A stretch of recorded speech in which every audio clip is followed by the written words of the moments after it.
Hello, YouTube. Welcome back to another book review from me, your host, Logan Albright. I have a new haircut, but it's a little bit soggy because I had to go outside to get my haircut and it's raining a lot. And I don't like umbrellas for reasons I don't want to go into on this. It's too much of a tangent. But let's talk about the book I read today.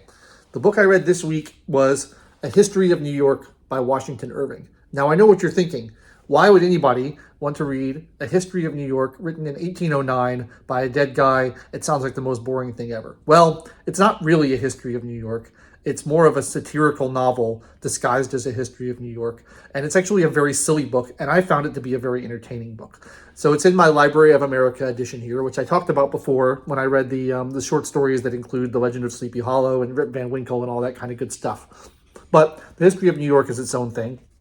And it's pretty fascinating because it's a goofy book. And I think it's funny when I see people from more than 200 years ago writing stuff that is just unabashedly silly and goofy, because we tend to think of people in the past as being very serious. You know, when you see historical things, people seem to be very, serious about their lives and themselves, and you don't see them goofing around and joking a lot. And it turns out humans have always been humans, and humans have always had a sense of humor, and they've always done goofy stuff. So History of New York was one of Washington Irving's earlier works, originally written in 1809, and it uses this literary agent hypothesis, which some of you may be familiar with. It's this idea that the author didn't write the book, he found the book, and he edited it, and he is the literary agent of the actual author and put it out. So there's a whole thing in the beginning where he says, I'm running this lodging house, and this guy, Dietrich Knickerbocker, which is why, by the way, New Yorkers are called Knickerbockers, and you have the New York Knickerbockers sports team and all that kind of stuff, comes from this book. Anyway, he was staying at my lodging house for a long time, and he didn't pay his bill, and he disappeared. And so I went through his papers that he left behind, and I found this book that he'd written. So I'm publishing it in order to try to recoup my investment in paying for his room and board all this time. And then he also accompanied this with like a weird guerrilla marketing campaign where he put out ads in the paper before the publication of the book saying, has anybody seen Dietrich Knickerbocker? He disappeared without paying his bill. I'm looking for him. If he doesn't come back, I may have to publish his papers to try to pay his bill. Anyway, he did this several times, and people were apparently following it at the time, which I think is amazing and pretty great. So good sense of humor on Irving.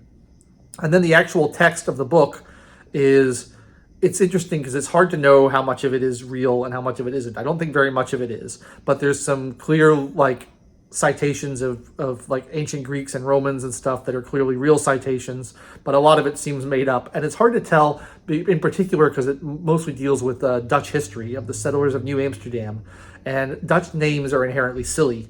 So I can't tell if they're real names or if they're fake names that are designed to sound goofy, because the Dutch language is so similar to the English language that you can just make up stuff that sounds vaguely English and it sounds Dutch. But also it might be real Dutch because I don't speak Dutch, so I don't know. So that's pretty funny. So like one of the governors is called Wouter van Twiller. It's totally plausible as a real Dutch name, but it also is totally plausible as a goofy name that Irving made up to make fun of the Dutch language and to just be silly. So there's a lot of that kind of stuff going on. The main joke, I think, of the book is that it's written in a very exaggeratedly florid and pompous and purple style. Now, I happen to really love purple prose. I think it's delightful. I think that it's, it shows a love of language. It uses all these big vocabulary words, which I think are beautiful. It's inventive. It's clever. A lot of people really hate purple prose and consider it bad writing. I not only love it, but I also find it really funny. I find like that exaggerated style very funny to read. And so this book is right up my alley because the whole thing is written that way. It's very pompous. The author is like very full of himself and talks about his like breadth of learning and stuff. And I have to say, Washington Irving's breadth of learning is really impressive. The kind of citations he makes, not only to Greek and Roman philosophers, but religious traditions from Judaism, Hinduism, all kinds of different places. He talks about like the Kabbalah, the Zohar, and the Sefer Yetzirah, and all these like really obscure books that he knows, and a lot of Arabian texts too, which I don't know anything about, so I don't even know if those are real citations, but they sound real. It's hard to know. So like he's a really learned guy, obviously, and it's kind of amazing how much he knows, and he's putting it into making this joke book. And like part of the pomposity of it is like it's supposed to be a history of New York, but the first 5 chapters are about the creation of the universe and the nature of Earth and like it's all philosophy and religious traditions and stuff. Because if you're going to do a history of New York, you got to start at the beginning and be thorough. So like, it's so silly to start a history of New York with, here's all the religious traditions in the world and how they think the world was created and all the different theories about the beginning of the universe. Like, that's so unnecessary, but he puts it in because it's funny.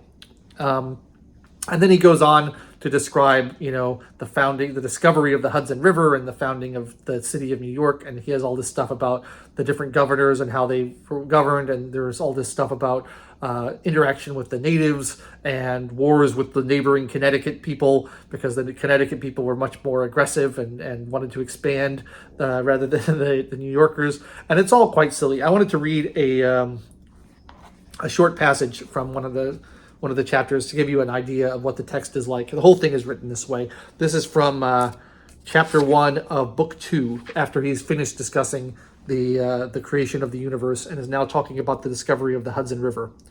It begins this way. In the ever memorable year of our Lord, 1609, on the 25th day of March, Old Style, a fine Saturday morning, when jocund Phoebus, having his face newly washed by gentle dews and springtime showers, looked from the glorious windows of the east, with a more than usually shining countenance, that worthy and irrecoverable discoverer, Master Henry Hudson, set sail from Holland in a stout vessel called the Half Moon, being employed by the Dutch East India Company to seek a northwest passage to China. Again, I don't know, but I am very skeptical that the Hudson River was discovered in an effort to seek a northwest passage to China. Maybe it was, maybe it wasn't, but I think the whole thing is quite funny. And it goes on that way for like 300 pages. And it's a funny book. It was revised heavily throughout Irving's lifetime. He kept working on it and working on it and working on it. And one of the revisions contains a dream sequence that talks about St. Nicholas, who is the patron saint of New York City, apparently, who's mentioned a lot in the book. It talks about him flying over the town in a wagon. And this is where the myth of Santa Claus flying in his sleigh over the city comes from. It's Washington Irving invented that, and that's pretty interesting.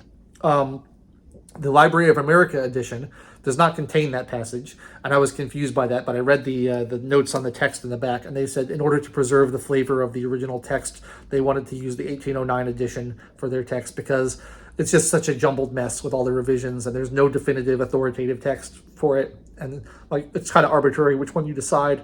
And so they thought like the text that was revised towards the end of Irving's life is vastly different than the one that he wrote as a young man. He was in his 20s when he wrote this, and so they thought they wanted to preserve the original, and that's the one that they used for this. I'm sure other editions are available, but that's the Library of America one, and I thought it was great. So this is certainly not going to appeal to everyone, but if you are like me and you kind of have a fascination with kind of older literature and older ways of writing, and you are amused and entertained by florid purple prose that is self-consciously absurd, you might really enjoy History of New York. I am also very interested in reading more of Irving's work because I've enjoyed everything I've read by him. There are 2 additional volumes of his works in the Library of America series. This is the first one. There's 2 more after this that have other writings of his, so I may have to get those. But I'd be interested to know if you guys have read any more Irving, what is good, what is not good, where should I go next to continue my exploration of him? Because, he was one of the first American writers to really be successful and to really win acclaim. And it was called like the first American man of letters, really, and someone who really contributed to the American novel scene and the American writing scene, the American literature scene, in a way that was really important, because he was an inspiration to people like Herman Melville and Edgar Allan Poe and Nathaniel Hawthorne, all writers who I really admire. So it's really cool to read some of their influences and see where it comes from. The other thing I wanted to mention is that this book contains the phrase, "It was a dark and stormy night." And I was surprised by that, because I was familiar with the phrase "it was a dark and stormy night" as a literary cliche, and I thought it came from the first line of a novel by Edward Bulwer Lytton, this kind of Gothic novelist, who I've heard of as kind of being mocked for being overly wordy and purple in his prose and stuff. But this was published several decades before that novel, and so it's interesting to see that the phrase was in use before Edward Bulwer Lytton, or is it Edward or Edgar? I can't remember. Anyway, it's interesting to see that it was in use before Bulwer Lytton used it, and that is, has a nice literary pedigree. Says Irving is certainly no one to be scoffed at in his writing. I think he's great. So that's all I have to say really about The History of New York by Washington Irving. It's not, the most exciting title. If you just saw it on a shelf, you may think that's boring. I don't want to read that. So I wanted to kind of bring it to light as something that is well worth reading. If you are of a similar temperament and preferences to me, and you think that kind of stuff is funny, you might really enjoy it. So check it out. And that's all I've got for this book. So thanks so much for watching. I've been your host, Logan Albright. If you enjoyed this, feel free to like the video, subscribe to the channel, click the bell for notifications, leave me comments down below letting me know what you thought, and check back every week for another book review. That's all I've got for today. Thanks so much for watching. Take it easy.